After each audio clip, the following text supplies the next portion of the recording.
Let's start with the text of the poem. What dire offense from amorous causes springs. Amorous causes here refers to the love affairs. Dire offense is the serious, the threatening nature of the offense. So he starts that what is that so serious incident from amorous causes spring that arises from the love affair. What mighty contests rise from trivial things. Mighty contests here refers to the extraordinary contest or battle or the dispute from the trivial things. Trivial किसी ऐसी चीज़ के लिए लफ्ज़ इस्तेमाल होते हैं जो बहुत कॉमन प्लेस हो, जो हर रोज़ की बात हो, तो इतने मामूली ही सेज दैट कि इतना ही बड़ा डिस्प्यूट जो है इतनी मामूली सी बात से खड़ा हो गया. I sing, he says that I sing this verse to Carlyle. He says that Carlyle is a reference to Pope's friend John Carlyle. He says that he, on his advice, I'm going to write this poem. Muse is due, and he says that it is due to him. It is because of his suggestion that I'm going to write this piece of poetry. Muse here refers to the 9 muses in Greek mythology, or in other words, we can say that instead of 9 muses, since John Carlyle has suggested him to write this poem, so he invokes in the name of his friend John Carlyle, he invokes his friend for giving him inspiration for writing, for taking up this task of writing or talking about this trivial incident in his poem. That even Belinda may vouchsafe to view, that if she grants the favor to talk about this incident. Belinda is one of the character in this poem. She is the lady who lost the lock of her hair. Slight is the subject. He says that the subject matter of the poem is not very great. It is not very significant. इसकी कोई बहुत ज़्यादा importance नहीं है. But not so the praise. If she inspire and he approve my lays. Lays is my plans. He says that he here refers to Carlyle, his friend, who asked him to write a poem on this matter, on this subject matter. If she inspire, she here refers to Belinda. So it says that if Carlyle, he approves of my plan, he approves of my layout, and if Belinda keeps on inspiring me about this, about writing this incident, so he says that I'll be able to, if they approve, if they inspire me, I'll be able to complete this task. Say what strange motive.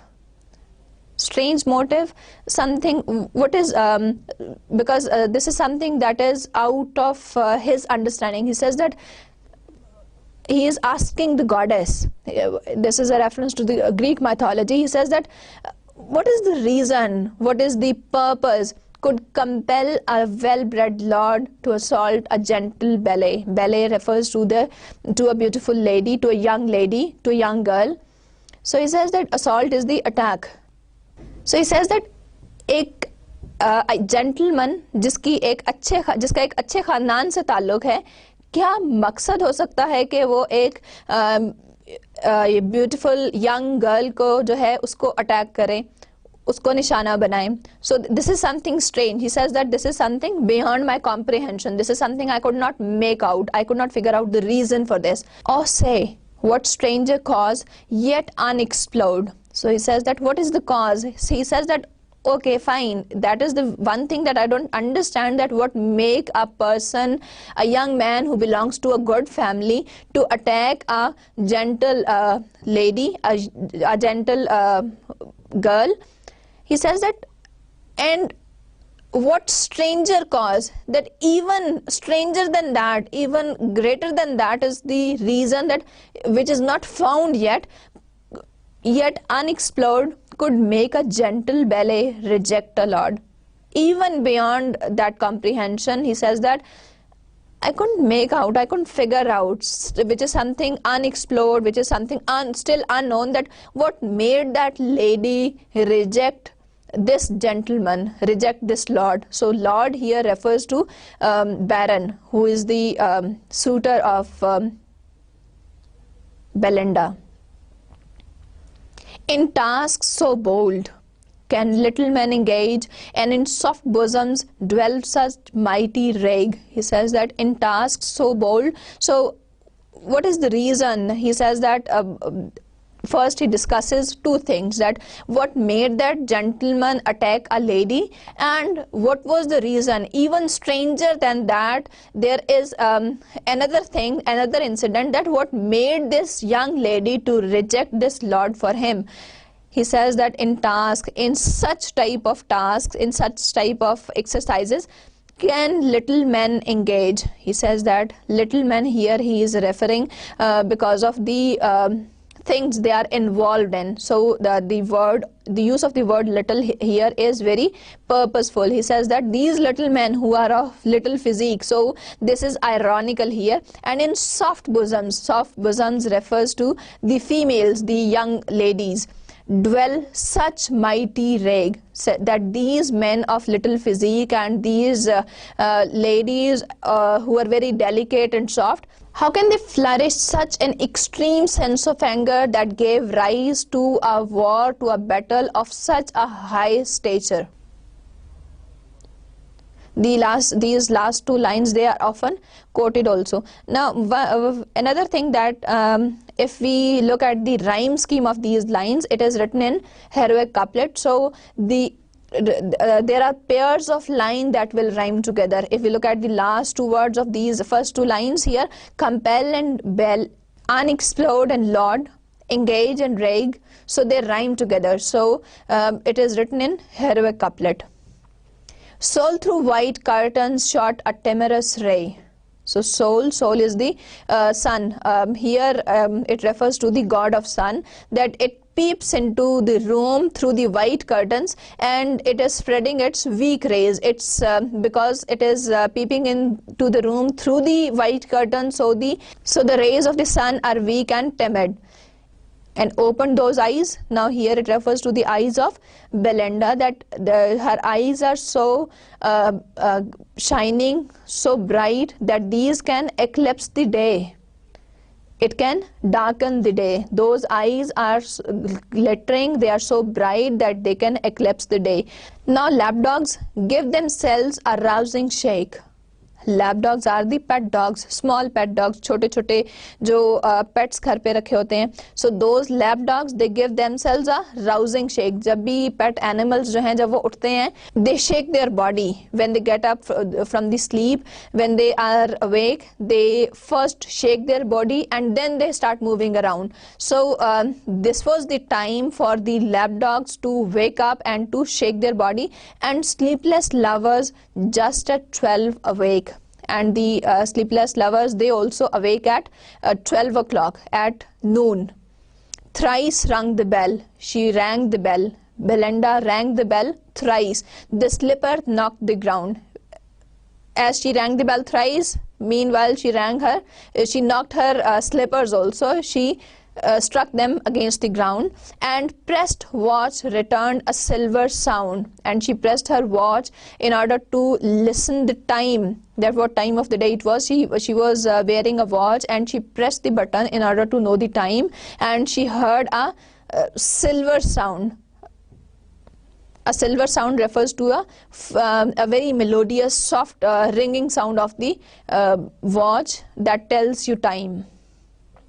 Belinda still had downy pillow pressed. So what happened? Belinda, what did she do? She went back to her soft pillow. She pressed her head against the pillow, against the soft pillow. Her guardian self prolonged the balmy rest. The self, who was on guard. So self is a spirit here. So that's so that the spirit who was keeping a guard on Belinda, it extended her rest, it extended her sleep. It was he had summoned to her silent bed. Why had the spirit done so? It had summoned her to her silent bed, the morning dream that hovered over her head. And there was a particular purpose behind that sleep, behind that prolonging of the rest, because the self had extended that sleep in order to give her a dream, because the self had seen something and that was not very clear that what it was, but it wanted to threaten the lady of the approaching danger.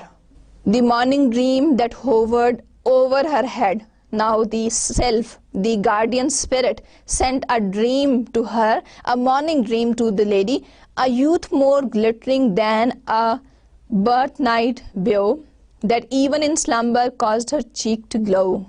So she could see a gentleman who appeared in her dream, and this gentleman was no other than the guardian self, the same spirit. It appeared in her dream in the guise of a young man, and this gentleman who appeared, this youth who appeared in her dream, it was a fine gentleman, and that seeing her this gentleman even in her dream, she blushed. Seemed to her ear his winning lips to lay. And the spirit came nearer to her ear in order to say something. So winning lips refers to the attractive lips, as I just discussed earlier, that this gentleman, this youth, was very attractive and very charming. So he had very attractive lips also, since it was a spirit. And thus in whispers said, and it whispered in Belinda's ears, or seemed to say, and while whispering it said, fairest of mortals, thou distinguished care of thousand bright inhabitants of air. So he says that you are all beautiful, you are the most beautiful of all the living inhabitants of this earth. Thou distinguished care, that you are in the care of the thousands of the fairies, thousands of the spirits who reside in air. If ever one vision touched thy infant thought, he says that during your childhood you must have heard this story. Now he says that what type of story that would be, of all the nurse and all the priests have taught, that during the childhood years you are often told the stories of fairies and the supernatural creatures. So he says that you must have heard, you must have created a vision in your mind of those things, of airy elves by moonlight shadows seen. So you must have heard the stories of airy elves are fairies by moonlight shadows who walk in the moonlight shadows. The silver token, it is believed that the maidens who keep their house very neat and clean and tidy, these fairies, they bring silver token and drop them in their shoes as a reward. And the circled green, and these fairies, they dance around in the green fields, or virgins visited by angel powers. And these virgins who are very chaste and pious, they are visited by the angels also, by the angel powers also, with golden crowns. And these angels, they come to these virgins with golden crowns and wreaths of heavenly flowers, कि वो उनके लिए garlands लेकर आते हैं जिसमें के heavenly flowers लगे होते हैं, उनके लिए गोल्डन क्राउन्स लेकर आते हैं. Hear and believe. What did it say? Hear and believe. That listen to me and believe me, thy own importance know. And try to understand your own importance. He says that try to understand the importance of your own character.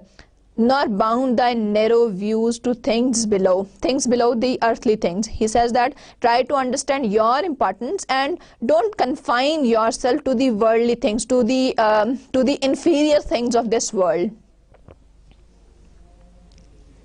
Some secret truths from learned pride concealed. That some truths are secret, and these truths, they are not known even by the learned people, because of their pride. Their pride conceals it from their view. Their pride conceals such truth from their view. To maids alone and children are revealed. This truth is revealed only to the maids, to the young girls, and to the children. So the young girls who are chaste and pious and attractive, they and the children only know about these truths. The learned men, the scholars, they cannot reach these truths because of their arrogance, because of their pride.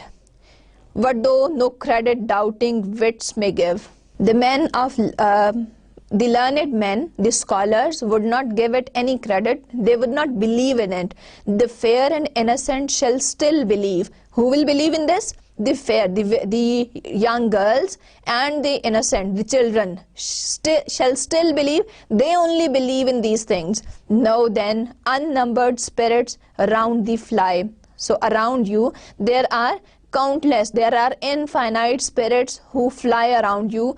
The light militia of the lower sky, militia is the army, so these spirits are the army of the lower sky. They fly around you, they keep a guard on you, and they are infinite in number. They keep a guard around you, they keep on flying around you all the time. These, though unseen, are ever on the wing, hang over the box and hover round the ring. So what do?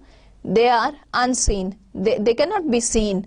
उनको कोई भी देख नहीं सकता है. Are ever on the wing. They are always flying. They are always, they never rest. They are always flying around you. They are always flying around the ladies. Hang over the box. And they even go to the box where you go and hover round the ring. And they keep on taking the round of the place where you are. Think what an equipage thou hast in air. So no matter where you go, even your theater, your box, wherever you go, these spirits, they are with you. They keep on flying around you. They keep a guard on you. Think what an equipage. Equipage is the attendants. So he says that imagine that how many attendants you have in the air, and view with scorn 2 pages and a chair. So he says that these are nothing as compared to the 2 or 3 attendants that you have around you. As now your own, our beings were of old, and once enclosed in woman's beauteous mold. So he says that the services that these spirits, they do for you, that is outnumbered in comparison to the services that these spirits do for you. Whatever your own attendants, your maids are doing, it is nothing in comparison to the services that these spirits do for you. He says that as far as we are concerned, the spirits are concerned, we were also like you when we were in the past. So he says that we were also beautiful women in this world. So he says that once we were also the beautiful woman in the world, thence by a soft transition we repair from earthly vehicles to these of air. Earthly vehicles here refers to the human bodies. He says that through a transition we have been transformed into the spirits. From the position of human beings, we have been transformed into the spirits. Think not. He says that do not think that when women's transient breath is fled, when the women die, that all their vanities at once are dead. Do not think that when the women die, all their vanities, all their pride and arrogance, that also dies with them, that also dies with their death. Succeeding vanities she still regards. She keeps these vanities, those vanities, she still keeps with her. And though she plays no more, overlooks the cards. So what happens when the women, they die, when they take their last breath into this world, these vanities that with which she die, she still keeps those vanities in her heart. It is another case that she cannot play the card game, but she can observe the players holding the cards and playing the game.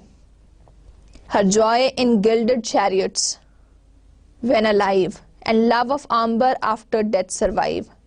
So she loved traveling in the decorated carriages when she was living. Now women, when they are living, they love traveling in the decorated carriages. So this is one of the joy of a lady. And the love of amber. Amber is a card game which was very popular during the 17th and 18th century. It is played among 3 players. One player plays against the other 2. Then when the next person has the turn, he plays against the other 2 players. So it is a card game like that of chess. It requires 3 players to play the game, but the rules and the vocabulary used in the game is quite difficult because this game, originally the word was hombre in the Spanish language, and from there it was taken over into English, and it became from hombre it became ombre in English, and it was a popular card game during the 17th and 18th century, and it was a leisure activity for the young women and men. They loved playing it, particularly the elite class women. They loved playing the card games. So he says that the women who loved to travel in the decorated carriages, who loved playing the game of ombre, these passions still survive even after their death, when the fair in all their pride expire. So the fair means the ladies, these young girls. For when the fair in all their pride expire, to their first elements the souls retire, the sprites of fiery termagants in flame mount up and take a salamander's name. So what happens when these fair, these young ladies, these young attractive beautiful ladies, they die in their pride, they the first thing that happens is their elements, the elements of their soul, they retire, they are taken up, and the ladies of the fiery temperament, they mount up and they take this name of the salamander. It's a type of a spirit. They are transformed into the spirit. Soft yielding minds to water glide away. So the women who have got the fiery temperament, they go up in the air and they are transformed into the spirits. And the soft yielding minds, the submissive souls, the females who are submissive, when they die, to water glide away. They passing away smoothly, what they do, and sip with nymphs their elemental tea. They take the tea that is made with water. The graver prude sinks downward to a norm. The graver prude here refers to the ladies. Now it is referring to the different types of females. The ones who are very aggressive in their nature, what do they become? Their spirits are taken up in the sky. Secondly, the ones who are very submissive and soft in their nature, they become they are with the nymphs. They are transformed into the nymphs. And then the third category, who are the grave prudes, who are very talkative, who make high levels of speech, they are transformed, they sink downwards and they become norms, and they move around on the earth in search of some mischief. So these are all the different categories of women that when they die, what type of shapes do they take after their death. Now this is the dream which is carried on. हमने देखा कि बेलेंडा जो है वो अभी सो रही थी, उठना चाह रही थी, but she did not wake up. She went back to her pillow, and she once again the guardian self, जो एक spirit है जो कि उसकी निगरानी पर मामूर है, उसने उसको एक morning dream में जो है वो मुब्तला कर दिया. And now we are having the description of all the females. Now the self is telling Belinda कि जो females हैं, when they die in all their vanities, जब वो अपनी vanities के साथ जब वो इस दुनिया से चली जाती हैं, तो their vanities do not die with them. They are transformed into the spirits, and they come back to this earth, and they are transformed into different types of spirits. So these are the different types of spirits कि जो aggressive होती हैं उनको किस तरह के, उनको क्या कहा जाता है, और किस तरह के spirits में change होती हैं. जो submissive और kind होती हैं वो उनकी एक और category है. Then the ones who are talkative, who make lots of speeches, who speak a lot, उनकी एक और different category है. So these are all the different categories of spirits that females are transformed into after their death, because they die with their vanities, with their all pride in their life. The light coquettes and sylphs aloft repair, and sport and flutter in the fields of air. The cells return to the air for the mischief, to play around and to fly in the air. No farther yet.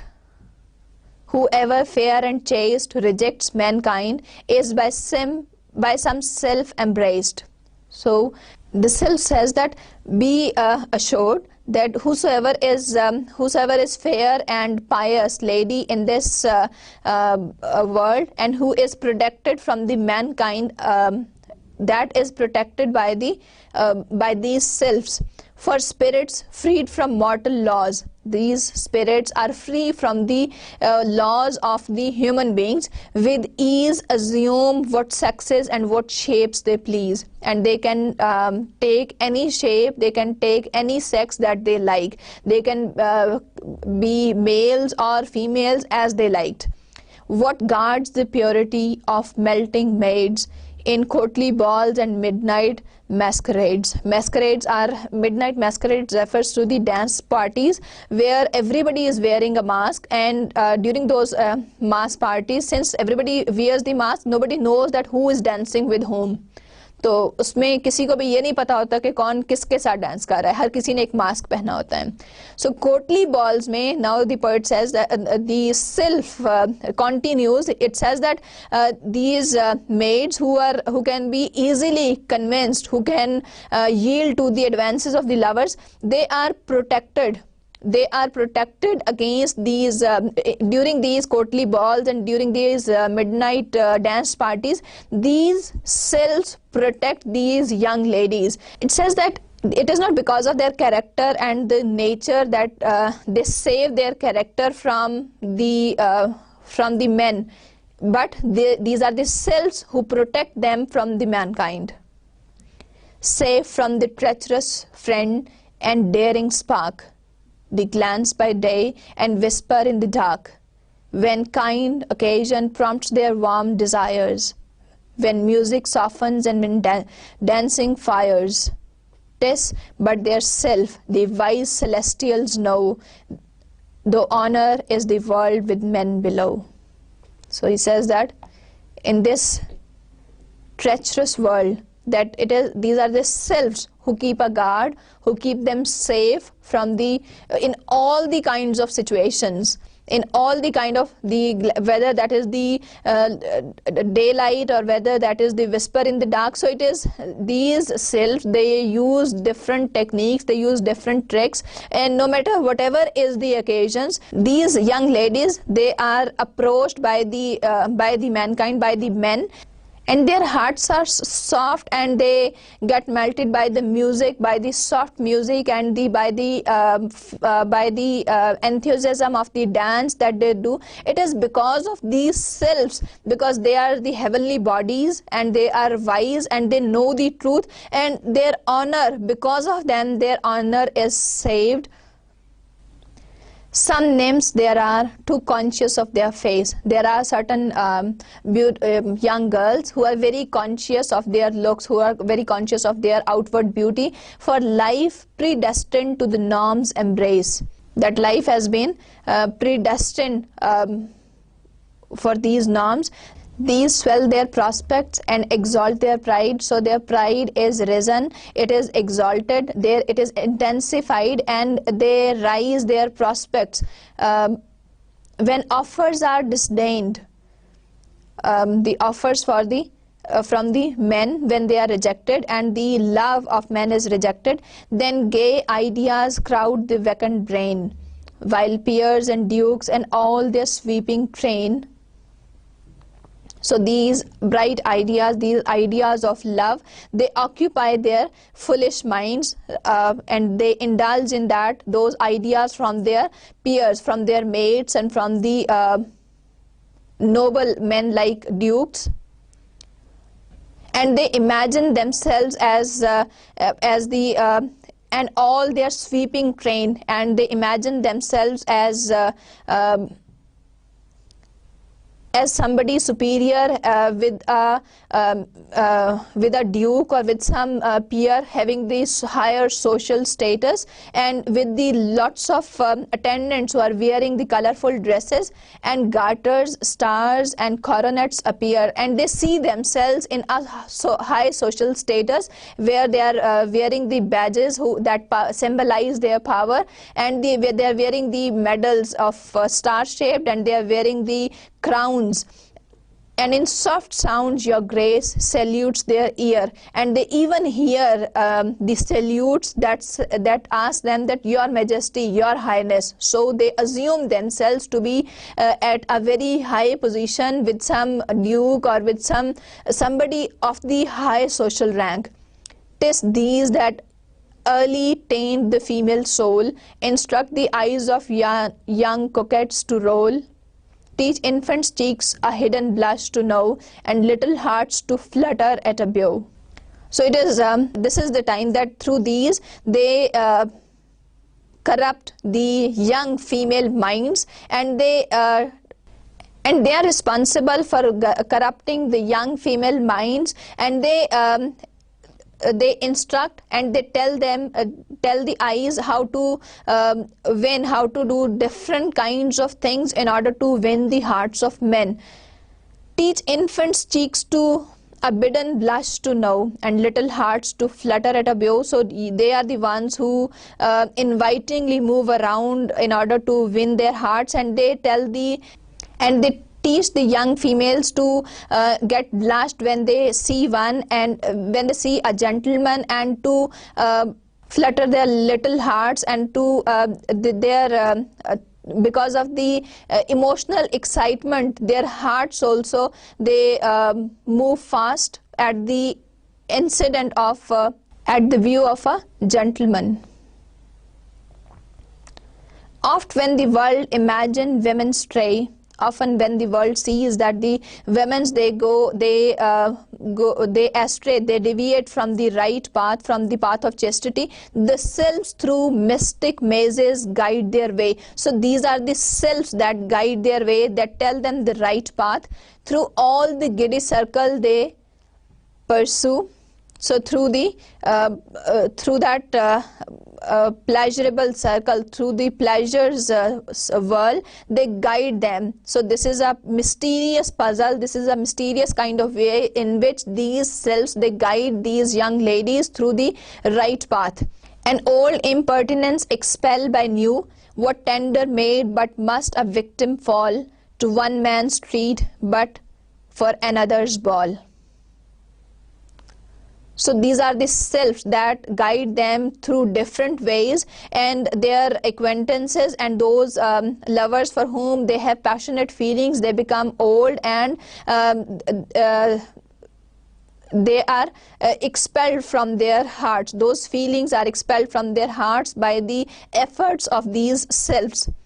So these maids who are very tender, who do not know the intricacies of this world, they become the victim of these men in these ball parties. But these are the selves who keep a guard on them, who guide them to the right path. So the world does not understand these things, but the selves are definitely present there. So he is telling Belinda, this self is telling, the guardian self is telling Belinda that these spirits, they are always present to guide the young ladies and the young women to the right path, in order to keep a guard on them from these from the ways of the men. When Florio speaks, so Florio is a typical name of a lover. When virgin could withstand, what virgin could withstand if gentle Damon did not squeeze her hand? So these are the selves that Damon squeezed her hand, and she was able to resist the temptations of Florio. With varying vanities from every part, they shift the moving toy shop of their heart. So what happens with their vanities moving, they with the changing follies, they are able to resist and they are able to move their vanities from a place to place, like a toy shop. So here he refers to the hearts of the young females as the toy shops, because they keep on shifting their passions from one person to the other. Where wigs with sword knots strive, beaux banish beaux, and coaches drive. So the fashionable young men, where the one thing is replaced by the other. So this is these two lines, they are very good examples of alliterative verse, where wigs with wigs. Now in 4 of these words they begin with W. Then sword knots, this is the repetition of the word. Then beaux banish beaux, and coaches drive. So it is a very good example of alliteration here. He says that he is representing the same idea by using the different words, that their hearts represent a toy shop, or their follies, they shift, their attention keeps on shifting from one man to the other. For example, as wigs are, the older wigs are replaced by the newer wigs when there is another affair, or the sword knots, the swords of these young gentlemen, they represent, or they are replaced by the swords like the sword of the 14th or the medieval ages knight, 14th or 15th century knights. Beaux banish beaux, so one gentleman is replaced by another one. Coaches drive, so they keep on moving from, they love traveling by these coaches. This erring mortals levity may call. So erring is the mistaken. So this mistake, they call it, the mortals, the human beings, they call it as the fickleness. Oh, blind to truth, the selves contrive it all. He says that the human beings call it a mistake, but he says that, oh, blind to truth, that you do not know the truth. तुम्हें असल हकीकत का नहीं पता. The selves contrive it all. These are the selves who plan it. These are the selves who conspire it all. Of these am I. Now he is telling about himself that I am, he is going to give his own introduction, that who he is. First he gave a long elaborate description of the spirits, how do they become spirits and what are the different shapes और उनका क्या काम है. हमें उसने complete description दी है कि ये लोग spirits जो हैं, इनका क्या काम है, ये किस तरह से इन spirits में change हुए हैं, what type of the people are converted into these spirits, into these various types of spirits. Who thy protection claim, that I am doing the job of your protection. A watchful spirit, I am a watchful spirit, that I am keeping a guard on you. And Ariel is my name. He says that my name is Ariel. Late as I rang the crystal wilds of air in the clear mirror of thy ruling star. Ruling star, the star of guidance, and crystal wilds of air, it refers to the clear air. He says that today late I rang the crystal wilds of air when I looked into the clear air, in the clear mirror of thy ruling star, that in your stars I saw something and I want to inform you about that. I saw, alas, he says that he is very sorrowful. He says that I saw, alas, some dread event impend, that something bad is going to happen, some terrible event is going to occur. Ever to the main this morning sun descend, that before the today's sun sets in the west, something is going to happen, but heaven reveals not what or how or where. Now he is exclaiming the thing, he is telling the situation. He says that there is something bad going to happen to you. I am your guardian spirit, and this is my responsibility to inform you of the coming danger. He says that some bad incident is going to occur today. Before the today's sun sets, some bad incident is going to occur, but the heavens did not tell me that what will be that incident, or how will it happen, or what will be the place of that incident. Warned by thyself, that you are warned by me. Ariel warns Belinda. He says that you are warned by yourself, O pious maid. He calls her pious. He says that, oh pious young girl, oh chaste young beautiful girl, beware that you should have to be careful now. This is to disclose is all thy guardian can, that I am your guardian spirit, and this is all I can tell you. I can tell you no more than this. I just know the heavens have just revealed that there is something bad going to happen to you today before the sunset. Beware of all, but most beware of man. He says that be careful of all the human beings, of all the mankind, but most of all you have to be aware of men. He said, when Shock, who thought she slept too long, leapt up and waked his mistress with his tongue. Shock is the pet dog of Belinda. So the pet dog, it thought that his mistress has slept too long. It tried to wake her up through its tongue. It was then, Belinda, if reports say true, thy eyes first opened on a billet doux. Billet doux is the love letter. She opened her eyes, and for the first time she tried to cast her eyes on the love letter, that if there was any message for her for that day. And what that letter carried, wounds and charms and ardors, were no sooner read. So she read it. There it had the wounds and charms and the ardors also. Ardors as the token of love. With that, she had been invited. She read that letter. It contained a token of love. It contained the attraction of going to that place for attending that occasion. But all the vision vanished from thy head.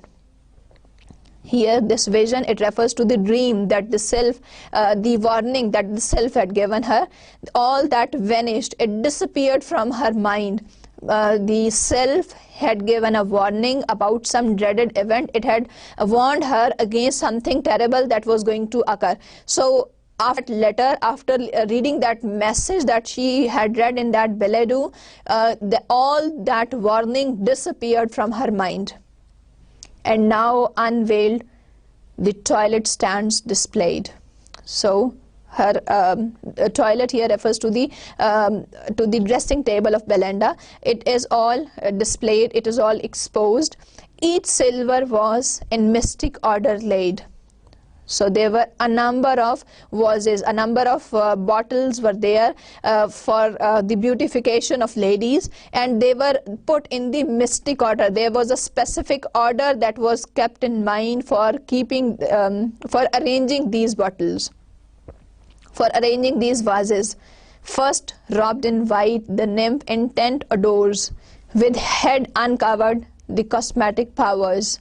So first of all, what she did, her dressing table was disclosed, and it was all in presented, and she wore her white gown, and she offered the prayers, and with her head naked, she offered the prayers to the cosmetic powers. She offered the prayers to the goddess of, or to the god of cosmetic powers for beautification. A heavenly image in the glass appears. So heavenly image here is a reference to Belinda herself. She stood in front of the mirror. Here Belinda has been represented as a goddess. So that is why it is said heavenly image. So that her image was reflected in the mirror. To that she bends, to that her eyes she rears. First she looked herself in the mirror, then she took a step behind, and she bent down and looked at herself. The inferior priestess at her altar's side. So there was a maid also standing by her. So Belinda's maid was also standing. Now that dressing table is called altar's side. So as if it was a sacred place जहाँ के हम इबादत करते हैं. Altar तो usually उसी चीज़ को कहते हैं ना, जैसे जहाँ पर के इबादत की जाती है या जहाँ पर जो है वो चढ़ावा चढ़ाया जाता है. So the dressing table is called altar. So the inferior priestess at her altar's side trembling begins the sacred rites of pride. So she started doing the rituals of getting her. So the maid, Belinda's maid, started offering the rituals of getting her lady prepared. Unnumbered treasures ope at once, and here the various offerings of the world appear. So she opened a number of boxes one by one, and in all these boxes there were things that were collected from all over the world. They belong to different parts of the world. From each she nicely culls with curious toil. She very nicely she took a small amount from a number of them with a great hard work, and decks the goddess with the glittering spoil. And the goddess here refers to Belinda, and she decorated, she prepared her very nicely with the gems and the colorful things. She used all those precious things that belong to different parts of the world. This casket, India's glowing gems unlocks, and all Arabia breathes from yonder box. There was a box that contained the gems, and in another box there were perfumes from Arabia, and she also had the comb of the shell of tortoise and the ivory of elephant. So all these things were present for her beautification, for making her getting ready for some party or for some event of the day. The tortoise hair and elephant unite, transform to combs and speckled and the white. Her files of pins extend their shining rows, puffs, powders, patches, Bibles, billet doux. The last line once again is a fine example of alliterative verse. Puffs, powders and patches, three of the words beginning with p, and then Bibles and billet doux, both of these words beginning with b. So it's a fine example of the alliterative verse. So what she had for getting ready for her beautification, the tortoise, the comb which was made of the tortoise shell, and it was speckled, it was spotted, and there was comb made of ivory of the elephant, and it was white, and there was a row of pins. They were shining and they were arranged in the form of a row. And she even used the puffs. She used the pieces of silk to apply powder on her face. And then there were Bibles also. And there were certain love letters also that certain boxes contained. Now awful beauty puts on all its arms. Now arms here refers to the things that Belinda would use as the cosmetics. So this is the weapon of women. So here he very satirically refers to the cosmetics, the articles of cosmetics as arms of women. So she used all these things of beautification. The fair each moment rises in her charms. That every moment her was increasing her beauty, was increasing her charms, repairs her smiles. And everything that she was using or the maid was using to beautify her, it increased her smiles. Awakens every grace, and it was giving rise to her, it was increasing her grace, and calls forth all the wonders of her face, and in every way it was making her face glow, and sees by degrees a purer blush arise, and keener lightnings quicken in her eyes. So there was a pure blush on her face, and there was a quick lightning also in her eyes. Her eyes were very bright because of these. So they were faster. Here it refers to the changing minds also. It refers to her, not only her beautiful looks, it refers to her It refers to her state of mind also, that the way her eyes are bright and shining, in the same way her mind is also changing from moment to moment. The busy selves surround their darling care. These set the head and those divide the hair. Some fold the sleeve while others plait the gown. And Betty is praised for labors not her own. So what happened? The selves about whom the guardian self Ariel had earlier talked about, all these selves, they were also working to make her get ready. So these selves, they considered her darling care. They considered Belinda darling care. So they were also working on her. Some were doing the work on the head, some were working on her hair, some were setting her sleeves, some were setting the plaits of her gown.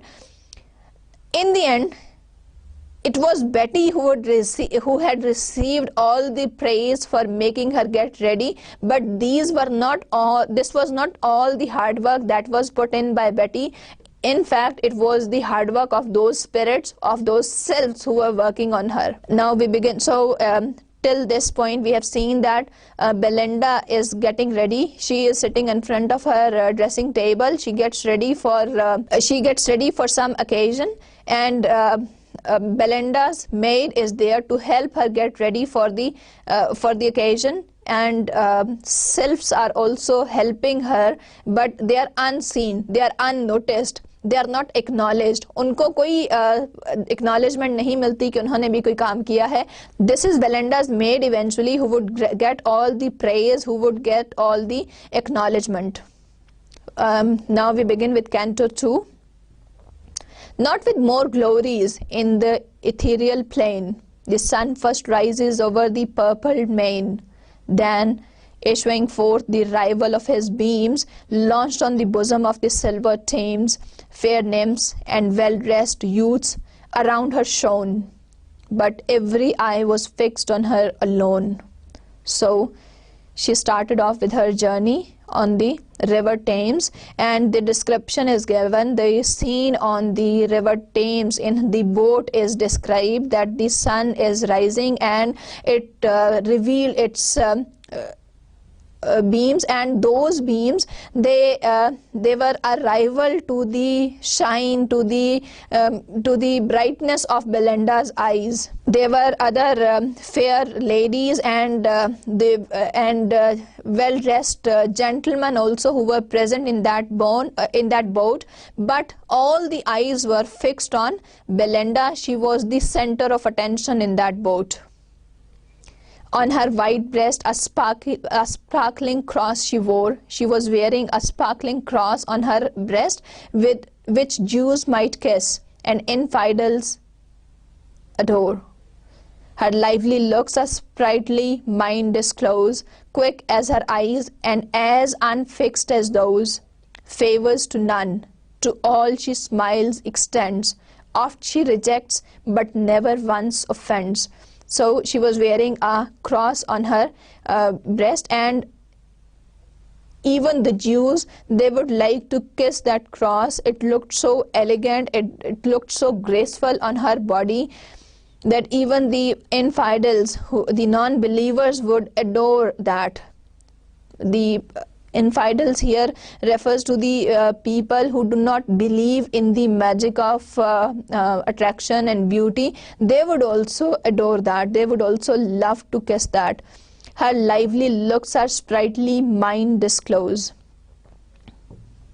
So her lively looks are full of life, they are full of energy, and they are as quick as her eyes and as unfixed as those. Favors to none. So they are loose also. They are quick. Her eyes are very quick. They are shining brightly, and they are unfixed also. She smiles to everybody. And her attitude, it shows her attitude here in these lines, that she has equal attitude towards everyone. She smiles equally towards everyone. Oft she rejects, but never once offends. She rejects, she ignores some, but she does not intend to offend anyone. She behaves in such a way that she did not offend anyone. Nobody minded her ignoring the other person. Bright as the sun, her eyes the gazers strike, and like the sun they shine on all alike. She cast her eyes equally on everybody, and they were shining as brightly as the rays of the sun. Yet graceful ease and sweetness void of pride. She was very graceful and she was very sweet and kind there, without any pride. Her attitude showed that she does not have any pride. Might hide her faults if ballets had faults to hide. That in this way she was able to conceal her faults if she had any. If to her share some female errors fall, look on her face and you'll forget them all. Even if anybody ever knew any of the mistakes, any of the flaws in the women character, once you look at her face, she would appear so charming and kind and attractive that you would forget all those flaws. This nymph, to the destruction of mankind, nourished 2 locks. Belinda, this nymph here refers to Belinda. So she had developed 2 beautiful locks, and to the destruction of mankind, that everybody adored those, which graceful hung behind, in equal curls and well conspired to deck with shining ringlets her smooth ivory neck. That it seemed that these 2 curls, they had some rivalry, they had developed some mutual agreement that they would make her neck, which is as white as ivory, or it is as delicate as that of ivory. So these had made a plan that they would make it very graceful and smooth.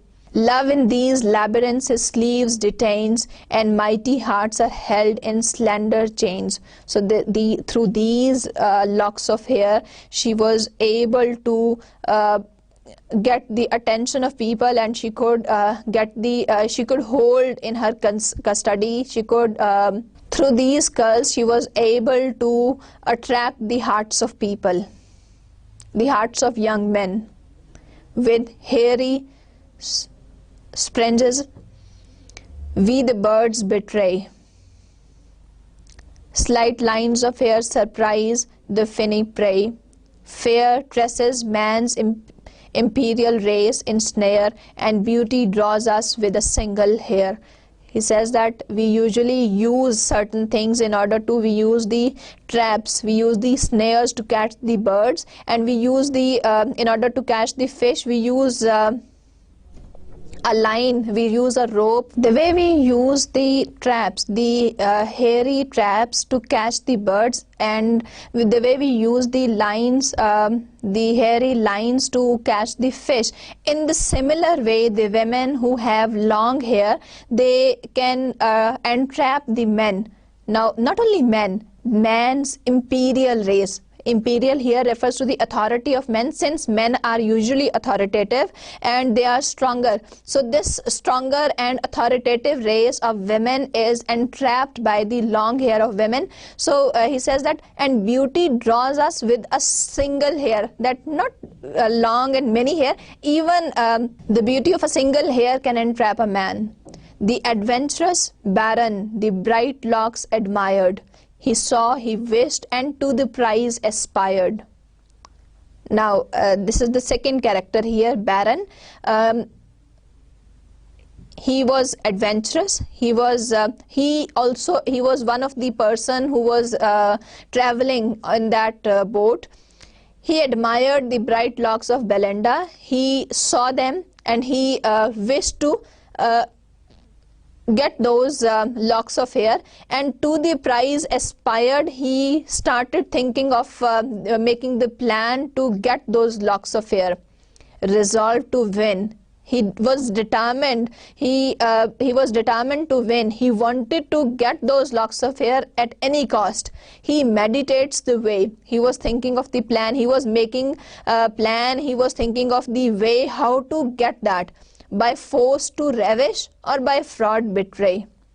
So he was thinking of the plan how to get it by either it could be gained by force or by some fraud, by some unfair means. For when success a lover's toil attends, few ask if fraud or force attained his ends. So he says that when you put in the hard work, when the lovers put in the hard work, it does not matter that what means you have used to attain that success.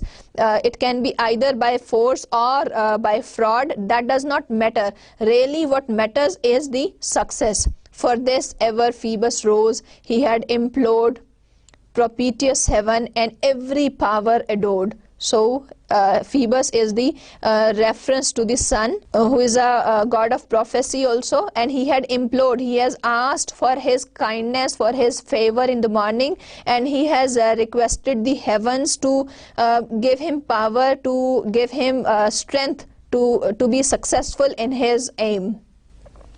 But chiefly love, the chief of all, he prayed to love an altar built. He had built an altar for love of 12 vast French romances neatly gilt. There lay 3 garters, half a pair of gloves, and all the trophies of his former loves.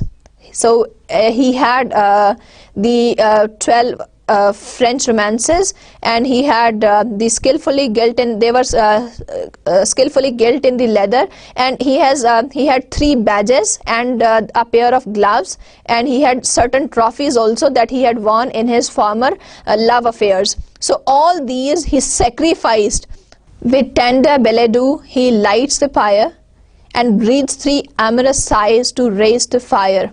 So he prayed.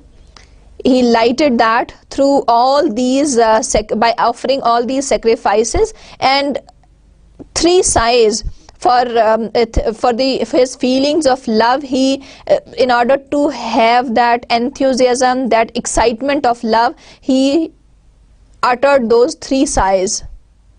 Then prostrate falls, and then he lay prostrate. He lie down with his face downwards and begs with ardent eyes, with his eager eyes, with his passionate eyes. He begged, he asked for soon to obtain and long possess the prize. He asked for that prize, for the thing that he wanted to gain. The powers gave ear and granted half his prayers. The heavens listened to his prayer, and they granted half of it. The rest the winds dispersed in empty air. The half of it he listened, that his prayer was granted, but half of it was dispersed into the air. It was mixed up with the wind. But now secure the painted vessel glides, the sunbeams trembling on the floating tides. But now secure the painted vessel. The painted vessel refers to the boat on which they are riding. The painted vessel refers to the boat on which they are traveling. The sunbeams trembling on the floating tide. So the sun rays, they are falling on that, on the waves of the river. While melting music steals upon the sky, and softened sounds along the waters die, smooth flow the waves and zephyrs gently play. Belinda smiled and all the world was gay. The scene is described after mentioning the passion, the enthusiasm of Baron, that he wanted to get that lock of hair. He admired it, he praised it, and he wanted to get it at any cost.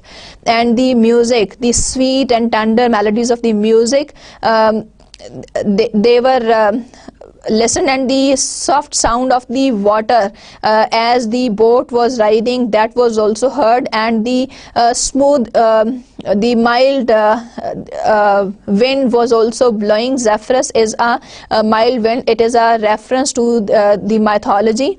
so that was also blowing. In that scene, in that situation, Belinda smiled. Belinda smiled and all the world was gay. This smile of Belinda, it represented the happiness of the world, that when Belinda smiled, it seemed that the whole world was happy.